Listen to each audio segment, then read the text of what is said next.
Assalamu alaikum. Because we're coming upon the day of the Hajj pilgrimage, I would like to explain some things in English. For those of you who haven't made Hajj yet, you will be witnessing something called the Talbiyah. You'll hear it. If you watch TV or you watch your YouTube or any kind of a site tomorrow, because we're almost there, the Hajj pilgrimage is all about worshiping Allah. It's all about your testifying that you believe in Allah alone. And you are remembering Prophet Ibrahim, who was ordered to sacrifice his son. He was ready to do it, and then Allah substituted the sacrifice of an animal instead.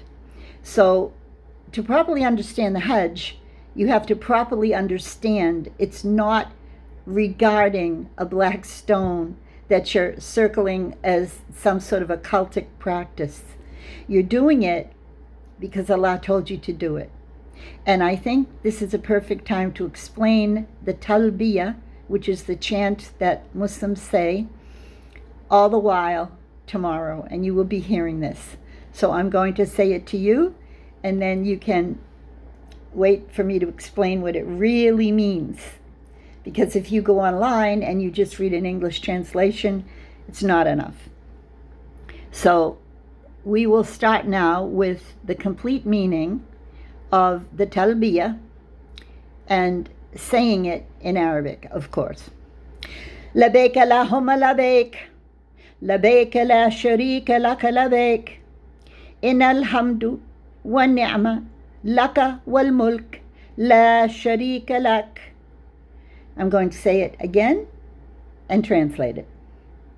لبيك اللهم لبيك لبيك لا شريك لك لبيك إن الحمد والنعمة لك والملك لا شريك لك.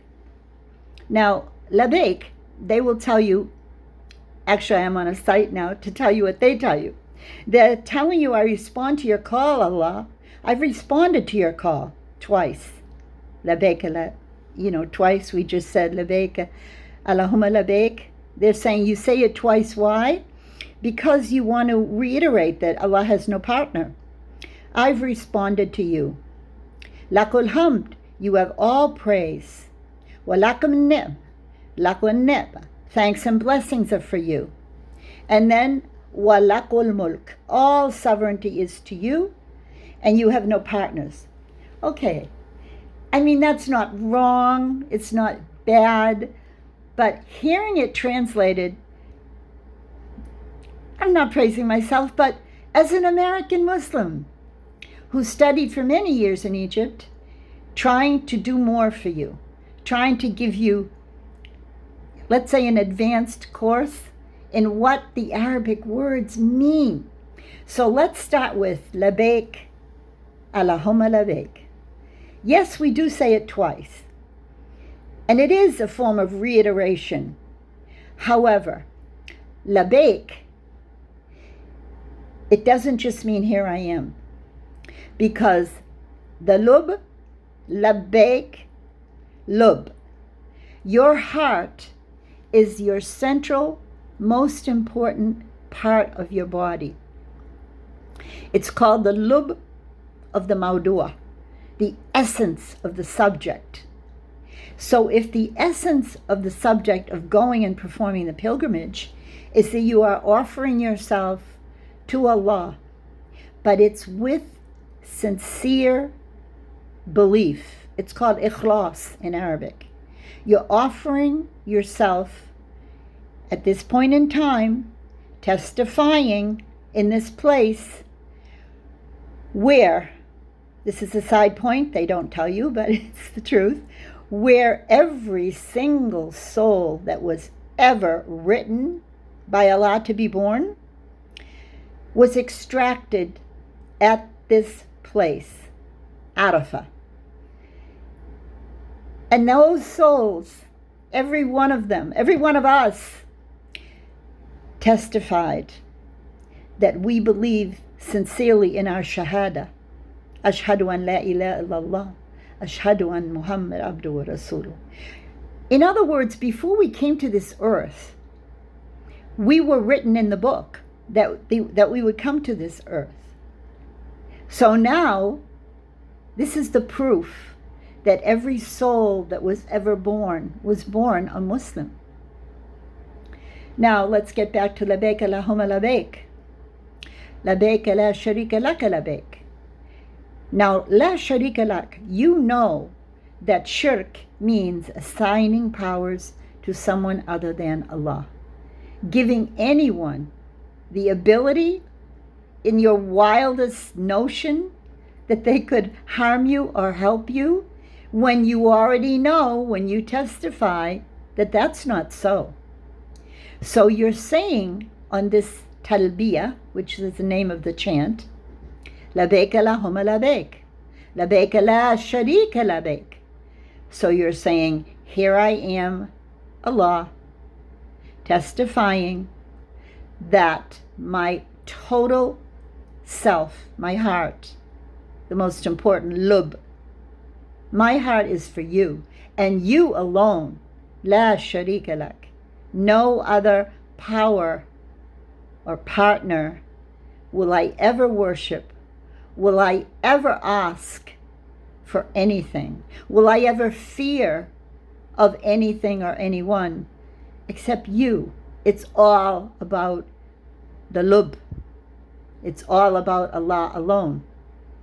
And then you proceed to go on to say, Lakal hamd wa ni'mah. The hamd is the praise. You praise Allah because He is worthy of being praised, because He's the one that does everything for us.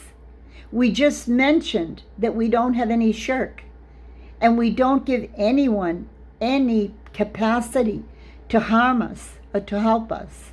So if someone is the be-all and end-all, as we say in English,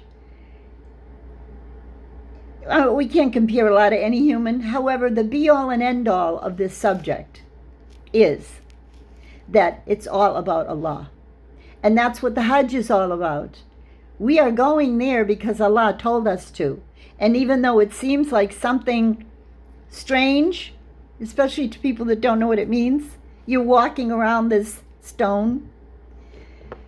Yes, we are. In remembrance of Abraham and Ismail setting the foundation in that place. So, lakul hamd, you get all the praise because you deserve it. And ni'mah. Ni'mah are like blessings. They're like anything that's wonderful is a ni'mah. And we have so many ni'mahs in our life that we can't count them. It says that in the Quran. You're not able to even count them. How many blessings do you have? So you're recognizing this and you're certifying that you really believe in this. And then the last part, walakul mulk. Mulk means ownership of anything and everything. It's people, places, things, opportunities, notions of whatever we believe to be useful in our lives. Allah owns it. So when we say lakul mulk, He owns everything that could possibly be owned. And He controls it. He can do anything with it. So one of His names is Malik al-Mulk. Malik, owner. Mulk, property, anything that could possibly be owned, like us. He owns us. That's why we say we are His slaves. You know, you can't do whatever you want without any form of reward or punishment. So, can a slave run away? Well, he could try, but if he gets caught, he'll be severely punished. So that's why we're not ashamed to say we're slaves. And we're not ashamed to tell Allah, lakul mulk. We know you own us. We know you own everything. And you can do with it whatever you want. You can place it anywhere. You can take it away. Allahu Malikil Mulk. So now, I hope that this has clarified this chant called the Talbiyah.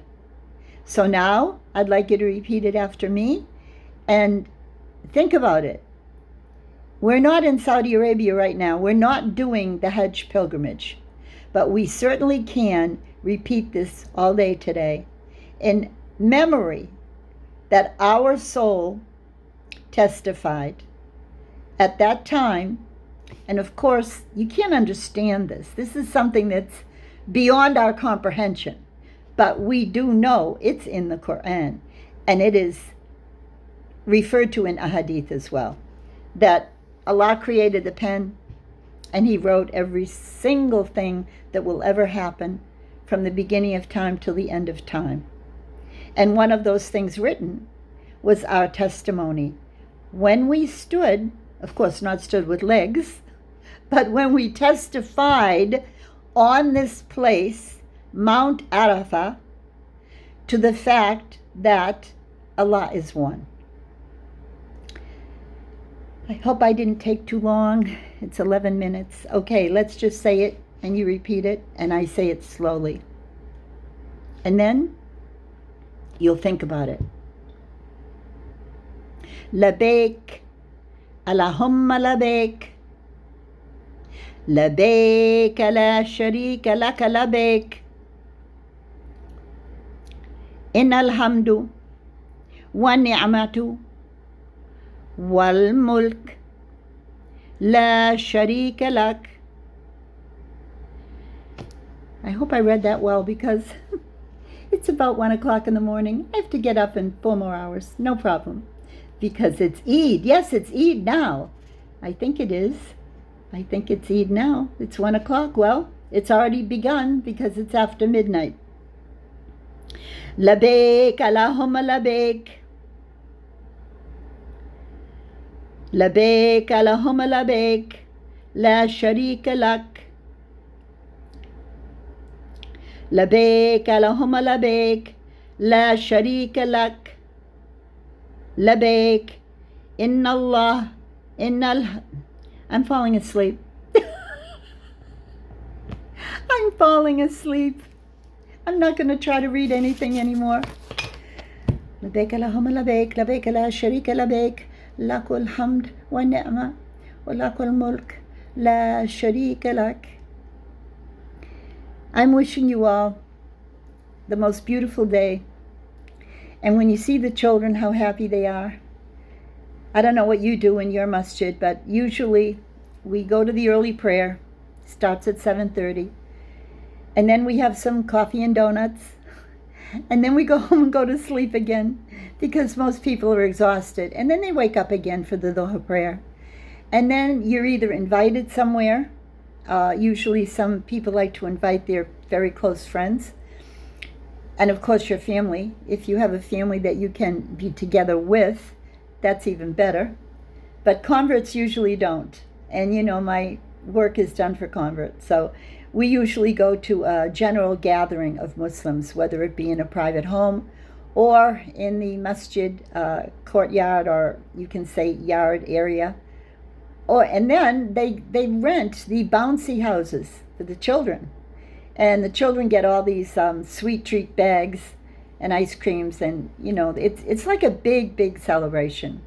Now, the sacrifice is quite different in America than it is in in my case, Egypt. The sacrifice in Egypt is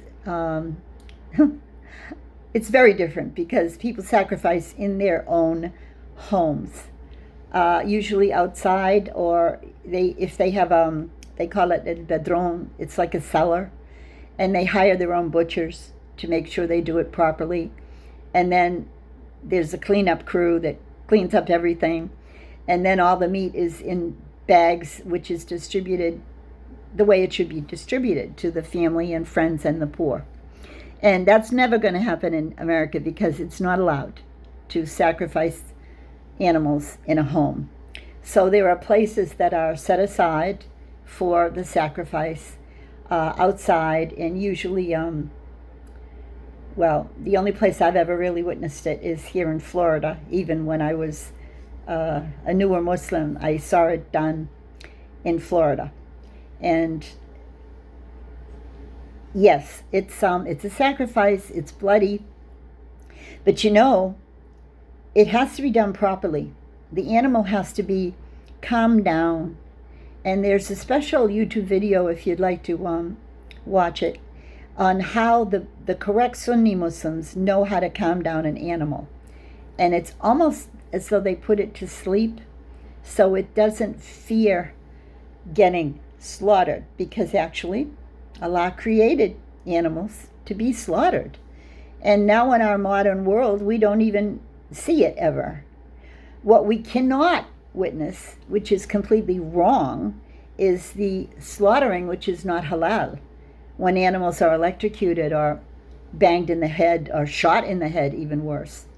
So that's why the halal meat, at any time of year, not just now, the halal meat is the meat that is slaughtered when the animal is not feeling fearful, because that does something to whatever is running through his blood and make the meat tough, actually, is what it does. So when the animal is feeling calm, the meat is better tasting. So I've only seen, I would say, 1, 2, 3, 4, 5, 6 slaughters in my life. One has been outside the home, and one has been in an outdoor area in America where it's allowed. And then the others have been inside the homes in Egypt, where, because they're my best friends, they want me to witness it, because witnessing the slaughter is something very praiseworthy. Now, you might ask yourself, well, why is it praiseworthy? Why would I want to see an animal's throat slit? Well, because Allah said so. It's in the Sunnah that we should witness it. So for Americans, it's like, oh, yucky. I don't want to see blood squirting out of a giant cow, which is what I've seen, as well as the sheep.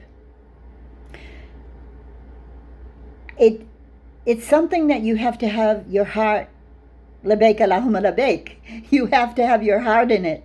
You have to say, I am here because it's a sunnah of the Prophet Muhammad, and I will watch it. And it's funny when you have like mind over matter, when you really believe in something and you believe it's good for you, even though it might seem, should I say it?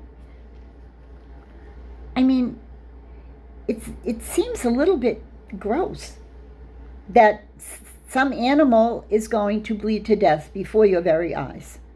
So all I can tell you is it's not that bad. The first time, you just look away quickly.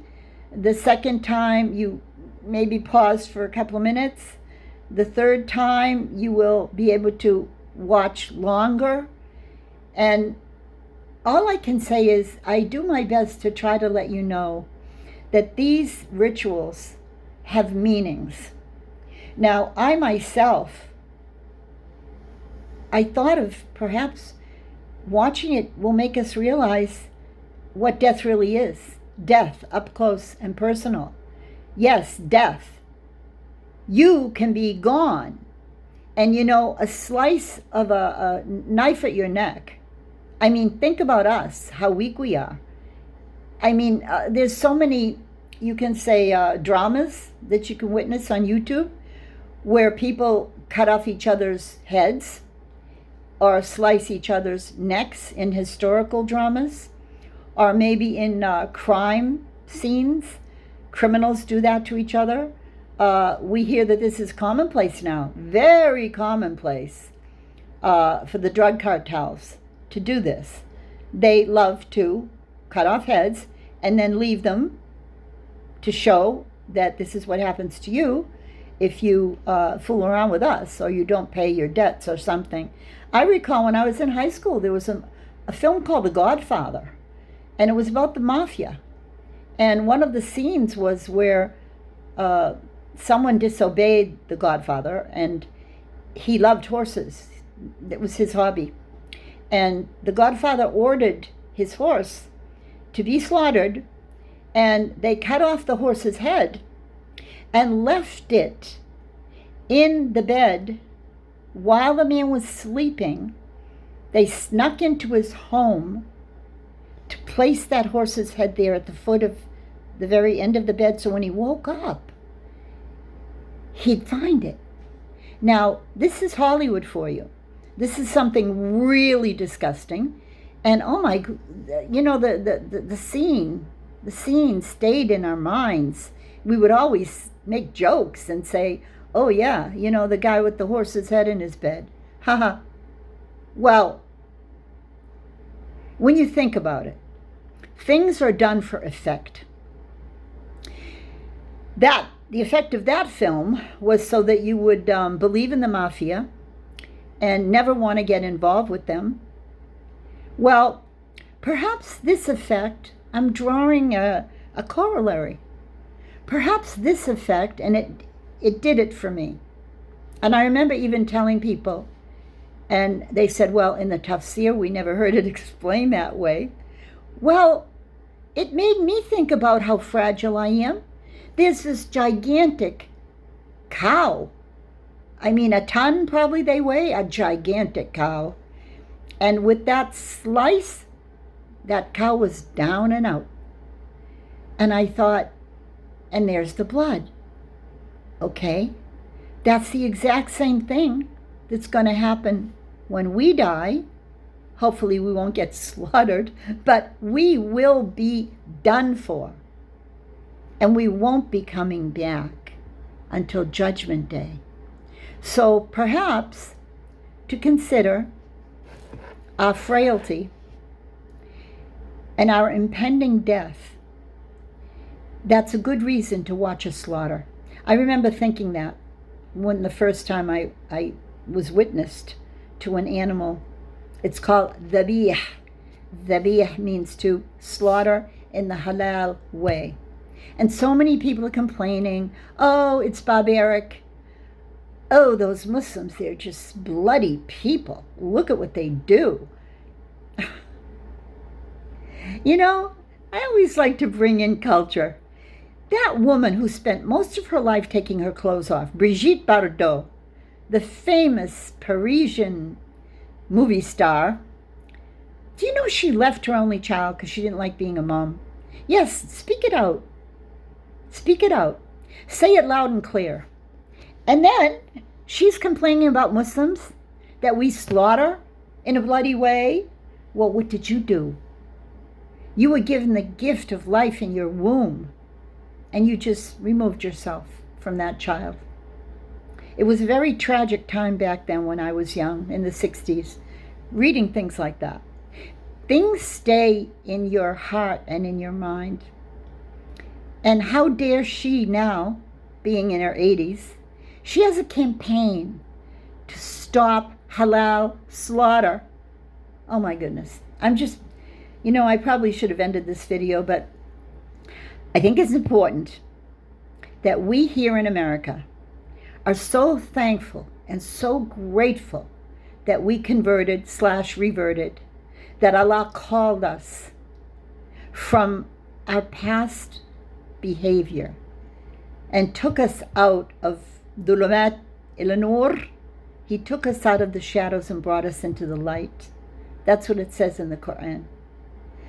However, sometimes we need a special explanation, and that's why it says in the Quran that every group, some of them should go out and study, and then they should come back.